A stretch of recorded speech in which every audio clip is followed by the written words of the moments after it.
Hello student, welcome to digital platform of life study point. तो देखिएगा, आज जो हमारा इंपॉर्टेंट टॉपिक है वो है मेगर। कि देखिए कि मेगर जो है अपने पास इसकी संरचना से क्वेश्चन पूछे जाते हैं कि मोस्टली जो क्वेश्चन होंगे अपने पास वो कंस्ट्रक्शन डिटेल से ही होते हैं। क्लियर चीज। तो देखिएगा, डिस्कस करते हैं अपने पास मेगर के बारे में। तो देखिए, फर्स्ट तो आपसे यही पूछ लिया जाता है कि मेगर किस प्रकार का इंस्ट्रूमेंट है। तो देखिएगा, मेगर जो है अपने पास वो मूविंग कॉइल प्रकार का यंत्र है। किस प्रकार का है? Moving coil. ठीक है, तो पॉइंट आउट कीजिएगा। मेगर मेगर एक मूविंग कॉइल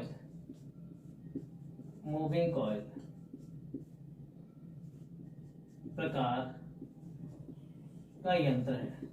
ठीक है, अब देखिएगा, इसमें भी इंपॉर्टेंट पॉइंट है कि देखिए, लास्ट टाइम जब मैंने आपको बताया था कि मूविंग कॉइल इंस्ट्रूमेंट अपने पास टू टाइप्स के होते हैं, पीएमएमसी होता है और इलेक्ट्रोडायनोमीटर होता है। ठीक है, अगर यहाँ अपने पास दोनों ऑप्शन में मिले तो आपको पीएमएमसी करके आना है। ठीक है, क्योंकि यहाँ भी हमने जो यूज किए हैं परमानेंट मैग्नेट यूज किए हैं। क्लियर चीज। ठीक है, इसमें भी आप हैंड के तौर पर लिख लीजिएगा पीएमएमसी। क्लियर चीज। ठीक है, सेकंड देखिएगा कि यहाँ जो अपने पास कॉइल होगी, करंट कॉइल एक होती है। देखिए, ये करंट कॉइल सीसी से लिखा हुआ है और पोटेंशियल कॉइल जो होती है अपने पास 2 होती है। ठीक है, कितनी होती है? पोटेंशियल कॉइल 2 होती है, करंट कॉइल 1 होती है।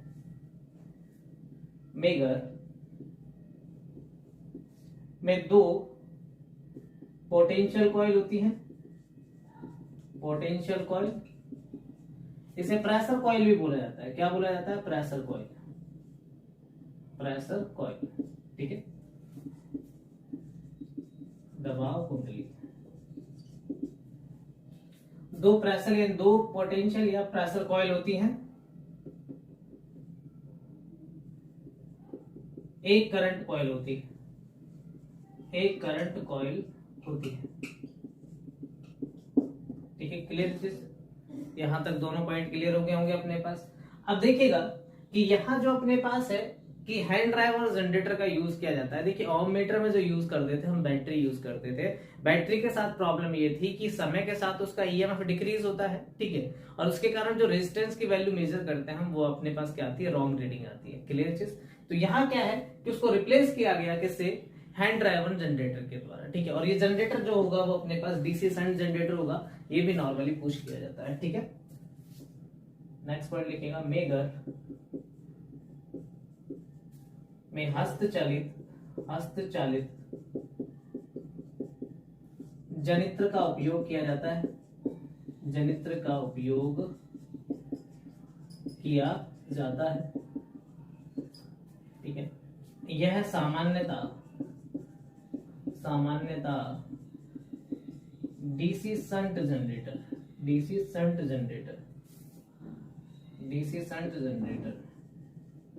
होता है। क्लियर चीज। यहां तक कोई दिक्कत, कोई समस्या? ठीक है, आगे बढ़े।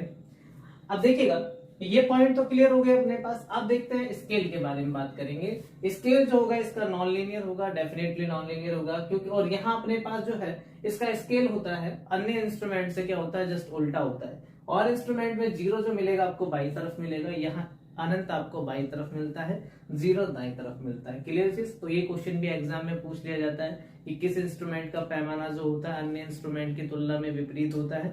तो मैगर का जो पैमाना होता है वो अन्य इंस्ट्रूमेंट की तुलना में उल्टा होता है। ठीक है, यहाँ अपने पास 0 दाई तरफ होता है, अनंत बाई तरफ होता है। क्लियर चीज। नेक्स्ट पॉइंट लिखिएगा, मेगर का पैमाना अन्य यंत्रों की तुलना में उल्टा होता है।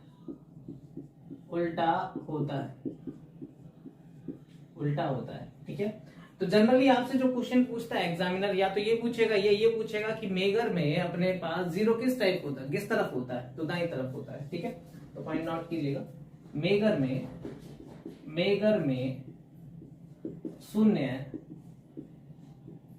दाई तरफ होता है। दाई तरफ यानी कि राइट साइड,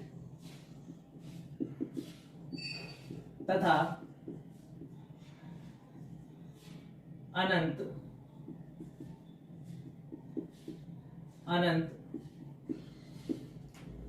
बाई तरफ होता है। क्लियर। अगर हम टर्मिनल की बात करें तो मेगर में जो टर्मिनल होते हैं वो 3 टर्मिनल होते हैं। एक होता है अर्थ टर्मिनल, दूसरा होता है लाइन टर्मिनल और तीसरा होता है अपने पास गार्ड टर्मिनल। कौन सा होता है? Guard terminal. क्लियर चीज? तो लिखिएगा मेगर में 3 टर्मिनल होते हैं। मेगर में 3 टर्मिनल होते हैं। 3 टर्मिनल होते हैं। ठीक है, तीनों नाम पूछ सकता है आपसे एग्जाम में। ये भी क्वेश्चन बन सकता है कि मेगर में कौन सा टर्मिनल नहीं होता, इसलिए आपको ये तीनों पॉइंट रिमेंबर रखने होंगे। ठीक है, यानी कि कौन कौन सा टर्मिनल होता है? एक होता है अर्थ टर्मिनल, दूसरा होता है लाइन टर्मिनल, ठीक है, और तीसरा होता है गार्ड टर्मिनल। ठीक है, 3 टर्मिनल होता है, अर्थ होता है, लाइन होता है और गार्ड होता है। ठीक है, नोट कीजिएगा ये अर्थ, लाइन एंड गार्ड। ठीक है, क्लियर चीज? नोट कीजिएगा पॉइंट।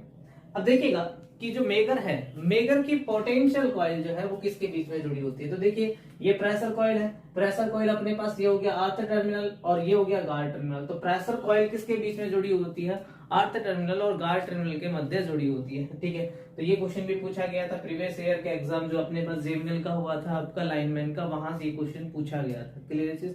देखिए एग्जामिनर जो होता है वो कहीं से भी क्वेश्चन बना सकता है, तो आपको सारी चीजें डिटेल में पढ़नी होंगी। क्लियर चीज? ठीक है, मूर्ख बनने की जरूरत नहीं है आप लोगों को, बहुत आसानी से हर चीज पढ़ी जा सकती है और हर क्वेश्चन का जवाब दिया जा सकता है। ठीक है, कुछ धूर्त लोग हैं जो एग्जाम में अपने पास क्या करते हैं, आपके साथ बेईमानी करते हैं, पढ़ना कुछ और चाहिए था और पढ़ा कुछ और देते हैं। ठीक है, इसका थोड़ा सा विशेष ध्यान रखें, क्योंकि एडवर्टाइजमेंट के माध्यम से बच्चों को ठगा जाता है। बाहरी विज्ञापनों की वजह से आप क्या है कि उन विज्ञापनों के चक्करों में आ जाते हो। ठीक है, जिसकी वजह से आपको परेशानी उठानी पड़ती है। ठीक है, क्योंकि सिलेबस जो है आप लोगों का चेंज हो चुका है।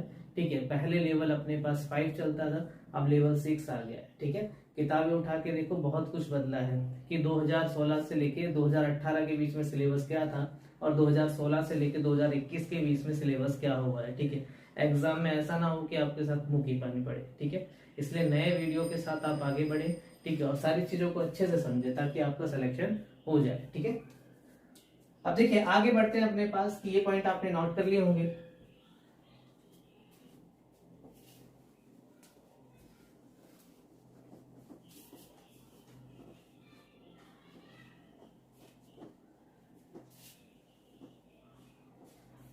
देखिए पॉइंट लिखना है आपको कि प्रेशर कॉइल किसके बीच में जुड़ी होती है? अर्थ टर्मिनल और गार्ड टर्मिनल के बीच में जुड़ी होती है। ठीक है, मेगर कि प्रेशर कॉइल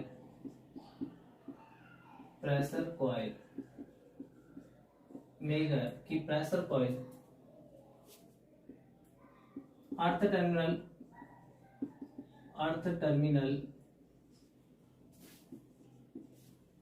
व गार्ड टर्मिनल के मध्य जुड़ी होती है। ठीक है, और देखिएगा करंट कॉइल जो है, करंट कॉइल का ये पॉइंट दिख रहा होगा आपको, लाइन टर्मिनल है और ये क्या है अपने पास? Guard terminal. ठीक है, करंट कॉइल किसके बीच में जुड़ी हुई होती है? लाइन टर्मिनल और गार्ड टर्मिनल के बीच में जुड़ी होती है। पॉइंट नोट कीजिएगा, मेगर कि करंट कॉइल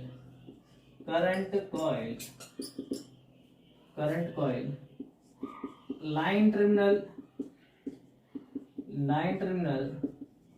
तथा गार्ड टर्मिनल के मध्य जुड़ी होती है। जी का मतलब गार्ड टर्मिनल हो गया, जुड़ी होती है। क्लियर चीज? अब देखिएगा हैंड ड्राइव जनरेटर किसके बीच में जुड़ा हुआ है? ठीक है, यहां से अपने पास आ गया अर्थ टर्मिनल आ गया और क्या आ गया अपने पास? Guard terminal. क्लियर चीज? ठीक है, यही सबसे बड़ा एडवांटेज है जिसके कारण हम क्या माप सकते हैं? इंसुलेशन रेजिस्टेंस मेजर कर सकते हैं। ठीक है, नेक्स्ट पॉइंट लिखिएगा,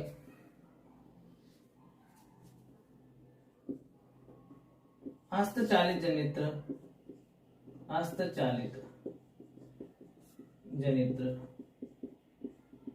ई तथा जी टर्मिनल के मध्य जुड़ा होता है,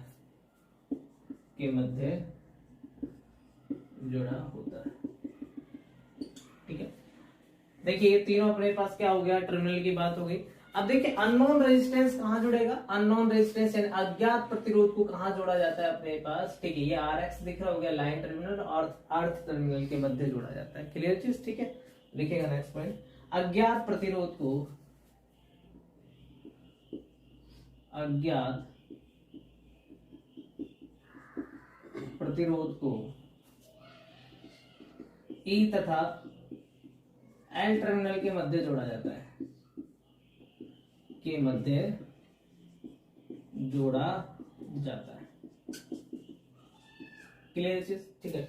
यहां से ये पॉइंट भी क्लियर हो गया। देखिए ये तो कनेक्शंस डिटेल है अपने पास, टर्मिनल से रिलेटेड अगर टोटल क्वेश्चन बनते हैं वो 4 क्वेश्चन बनते हैं, वो चारों के चार आपको बता दिए गए हैं, ठीक है।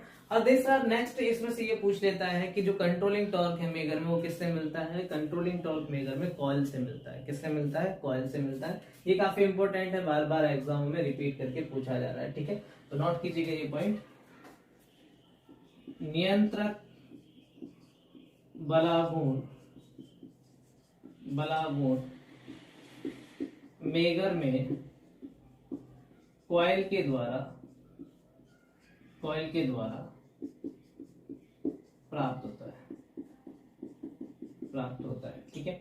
अगर विकल्प में अपने पास कॉइल ना मिले, ठीक है, तो आपको नियंत्रक स्प्रिंग नहीं करके आना है, ठीक है, उसमें आएगा इनमें से कोई नहीं, ठीक है, या कंट्रोलिंग टॉर्क की रिक्वायरमेंट नहीं होती। क्लियर चीज, इस चीज का थोड़ा सा विशेष ध्यान दीजिए, ठीक है। प्रीवियस ईयर में जो क्वेश्चन देखे गए हैं वहां 2 टाइप से क्वेश्चन पूछे गए हैं, वहां एक बार तो विकल्प ही नहीं दिया गया था, दूसरी बार क्या किया गया, कॉइल वाला विकल्प मिल गया था, ठीक है। इस चीज को थोड़ा सा विशेष समझे, आप नोट कीजिएगा।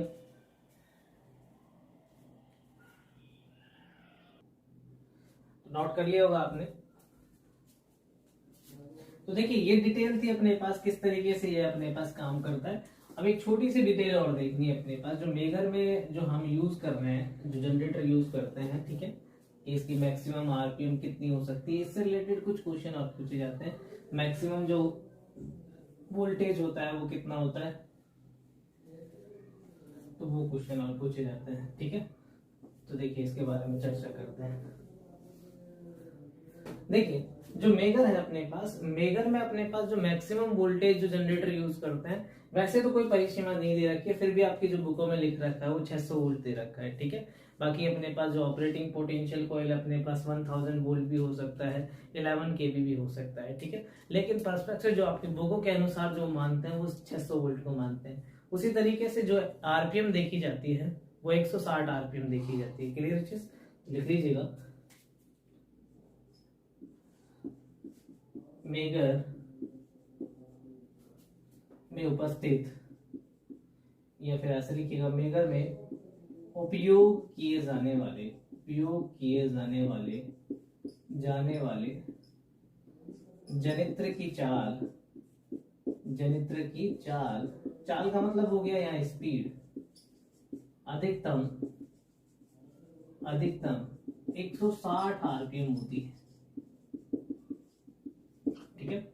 नेक्स्ट जो पॉइंट है अपने पास, वो नेक्स्ट ये पूछा जाता है कि मैक्सिमम वोल्टेज कितना उत्पन्न किया जा सकता है, ठीक है। देखिए मेगर के द्वारा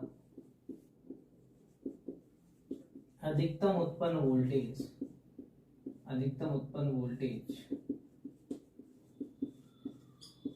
600 वोल्ट होता है, ठीक है। देखिए डिपेंड करता है अपने पास इंसुलेशन रेजिस्टेंस की वैल्यू क्या है, अलग अलग डिफरेंट पोटेंशियल कॉइल के अक्रॉस 600 वोल्ट भी होता है, 500 वोल्ट भी होता है, 1000 वोल्ट भी होता है, 11 kV भी हो सकता है। डिपेंड करता है इंसुलेशन रेजिस्टेंस की वैल्यू क्या है। जितना ज्यादा इंसुलेशन रेजिस्टेंस का होगा उतनी ज्यादा अपने पास पोटेंशियल कॉइल की वैल्यू होगी। क्लियर चीज, ठीक है। नेक्स्ट क्वेश्चन की तरफ चलते हैं, सॉरी नेक्स्ट पॉइंट की तरफ चलते हैं। मेगर जो है कि मेगर में अगर बात की जाए अपने पास कि जैसे हैंड टर्बाइन जनरेटर अपने पास क्या है कि जो करंट कॉइल है, ठीक है, करंट कॉइल अपने पास जो जुड़ी हुई है वो किसके बीच में जुड़ी हुई है, लाइन टर्मिनल और अपने पास गार्ड टर्मिनल के बीच में जुड़ी है, ठीक है। अगर यहाँ करंट की वैल्यू मेरे पास क्या होगी, स्मॉल होगी। करंट की वैल्यू अगर मेरे पास स्मॉल होगी तो इसका मतलब है रेजिस्टेंस की वैल्यू क्या होगी, हाई होगी। तो देखिएगा R इक्वल्स टू क्या होता है, R इक्वल्स टू होता है V/I। अगर करंट की वैल्यू मेरे पास कम होगी तो रेजिस्टेंस की वैल्यू क्या होगी, ज्यादा होगी। मेजर कर सकते हैं, नहीं कर सकते। अगर करंट की वैल्यू मेरे पास अपने पास क्या है, ज्यादा है, R equals to V upon I, ठीक है। करंट की वैल्यू मेरे पास ज्यादा है तो आर की वैल्यू क्या होगी, कम होगी कि नहीं होगी। अब देखिए ये टर्मिनल जुड़ा हुआ है लाइन और गार्ड, गार्ड का मतलब इंसुलेशन के ऊपर। अगर वहां से जो लीकेज करंट होगा, यानी कि ये जो वैल्यू होगी लीकेज करंट की होगी, लीकेज करंट की वैल्यू मेरे पास ज्यादा आ रही है तो इसका मतलब इंसुलेशन रेजिस्टेंस क्या होगा, कम होगा। और यदि मेरे पास लीकेज करंट कम आ रहा है तो इसका मतलब है इंसुलेशन रेजिस्टेंस क्या होगा, ज्यादा होगा। यही इंपॉर्टेंट फैक्टर है जिसकी वजह से हम इंसुलेशन रेजिस्टेंस माप सकते हैं। बाकी यदि अगर अपने पास यहाँ आर एक्स जो कनेक्टेड है, ठीक है, आर एक्स जो कनेक्टेड है ये डिपेंड करेगा किस पर, पोटेंशियल कॉइल। इसकी वजह से हम हाई रेजिस्टेंस माप सकते हैं। क्या माप सकते हैं, हाई रेजिस्टेंस। तो दोनों फैक्टर अलग है, तो करंट कॉइल का भी यूज होगा यहाँ पर, पोटेंशियल कॉइल का भी यूज होगा। क्लियर चीज। तो ठीक है, पॉइंट लिखेगा यहाँ पर, मेगर में current coil, current coil, current coil से गुजरने वाली धारा का मान, धारा का मान यदि कम होता है, यदि कम होता है तो प्रतिरोध का मान ज्यादा होगा, तो प्रतिरोध का मान ज्यादा होगा, ज्यादा होगा। यदि धारा का मान, धारा का मान अधिक होगा तो प्रतिरोध का मान, प्रतिरोध का मान कम होगा। ठीक है, क्लियर चीज। पॉइंट नोट कीजिएगा ये। तो देखिए इंपॉर्टेंट फैक्टर यही है कि अपने पास करंट कोई, आप देखिएगा ना, शॉर्ट सर्किट अगर अपने पास होता है तो शॉर्ट सर्किट में करंट की वैल्यू क्या होती है, ज्यादा होती है। ठीक है, तो रेजिस्टेंस की वैल्यू क्या होती है, कम होती है। उसी तरीके से ओपन सर्किट होता है तो इनफाइनाइट वैल्यू होगी। तो यहाँ देखिएगा अगर इनफाइनाइट यानी पॉइंटर पहले क्या होगा, रेजिस्टेंस की वैल्यू अगर जीरो है तो पॉइंटर कहां पर होगा अपने पास, रेजिस्टेंस की वैल्यू जीरो है तो पॉइंटर कहां पर होगा, जीरो पर होगा। रेजिस्टेंस की वैल्यू अगर अपने पास इनफाइनाइट है तो पॉइंटर इनफाइनाइट पे होगा। जनरली ये क्या होगा, ओपन सर्किट, ओपन सर्किट की जो वैल्यू होती है वो कितनी होती है, अनंत ही तो होती है। ओपन सर्किट की बात करते हैं तो वहां रेजिस्टेंस क्या होता है, अनंत। इसलिए जो पॉइंटर है वो अनंत किधर होता है, इसमें बाई साइड होता है। और जैसे जैसे करंट की वैल्यू बढ़ती जाती है तो रेजिस्टेंस डिक्रीज होता जाएगा, तो ये पॉइंटर क्या होगा, इस तरीके से मूव होता है। क्लियर चीज, नोट कीजिए पॉइंट।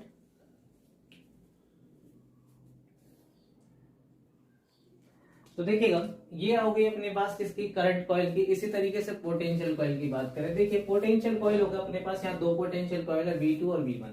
V1 पोटेंशियल कॉइल यानी कि जब लोअर वोल्टेज होगा, क्या होगा, लोअर वोल्टेज होगा, यानी कि वीक मैग्नेटिक फील्ड होगी, यानी कि लोअर वोल्टेज होगा तो अपने पास वीक मैग्नेटिक फील्ड होगी, और वीक मैग्नेटिक फील्ड होगी तो रेजिस्टेंस की वैल्यू मेरे पास क्या होगी, कम होगी। और इसी तरीके से V2 जो है ये हाई पोटेंशियल है, यानी कि जब वोल्टेज मेरे पास क्या होगा, हाई होगा, तो रेजिस्टेंस जो मैग्नेटिक फील्ड होगी वो क्या होगी, स्ट्रॉन्ग होगी, और रेजिस्टेंस की वैल्यू भी क्या होगी, हाई होगी। ठीक है, इस तरीके से देखिएगा R इक्वल्स टू क्या होता है, V अपॉन आई।